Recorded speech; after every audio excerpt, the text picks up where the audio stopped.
मित्रांनो, कांदा उत्पादक शेतकरी बांधवांसाठी आताच्या क्षणाची सर्वात महत्त्वाची आणि मोठी बातमी कांदा व संदर्भातील कांदा दरासाठी एकंदरीतच या ठिकाणी आमदार अंबादास दानवे समृद्धी महामार्गावर आंदोलन पोलिसांनी दानवेला घेतलं ताब्यात. त्या संदर्भातील महत्त्वाची अपडेट आहे. आताच्या क्षणाची महत्त्वाची घडामोड, महत्त्वाची ताजी अपडेट.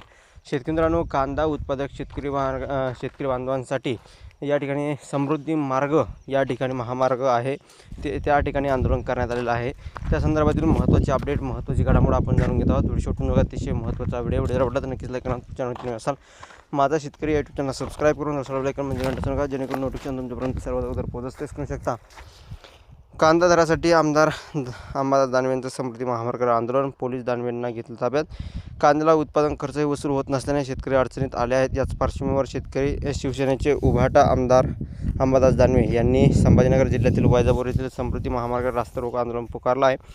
राज्य सरकारच्या धोरणाचा निषेध करत महामार्गावर टायर जाळला, त्यामुळे काही काळ वाहतूक विस्कळीत झाली होती. त्यानंतर पोलीस आंदोलनस्थळी पोहोचले. दानवे यांना ताब्यात घेतले. आंदोलनाबाबत भूमिका मांडताना आमदार दानवे म्हणाले की शेतकऱ्यांच्या प्रश्नासाठी आम्ही लोकशाही मार्गाने आंदोलन करत आहोत. सरकार 12 रुपये 35 पैसे अनुदान देणार असल्याचे सांगत आहे, परंतु ते काही खरे नाही. शेतकऱ्यांना 1 रुपयाही नाही तर केवळ 50 पैसे क्विंटल मागे दर मिळत आहे, असेही त्यांनी सांगितले आहे. पोलिसांनी परवानगी नाकारली. आमदार दानवे यांच्या आंदोलनाच्या पोलिसांनी परवानगी नाकारली होती. त्यासाठी वाहतूक व्यवस्था विस्कळीत होईल असे कारण पोलिसांना देण्यात आले होते, परंतु दानवे यांनी शेतकऱ्यांनी शिवसेना कार्यकर्त्यांसह गळ्यात कांद्याच्या माळा घालून वैजापूर जवळील समृद्धी महामार्गावर प्रवेश केला. या आंदोलनासाठी पोलिसांच्या परवानगीची गरज नसल्याचे दानवे म्हणाले.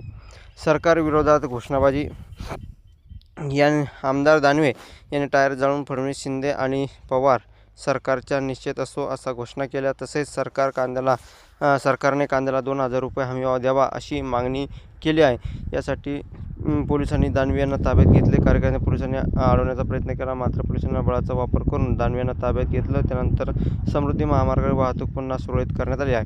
प्रमुख काय मागण्या आहे तर बघू शकता. नाफेडमार्फत तात्काळ कांदा खरेदी सुरू करावी.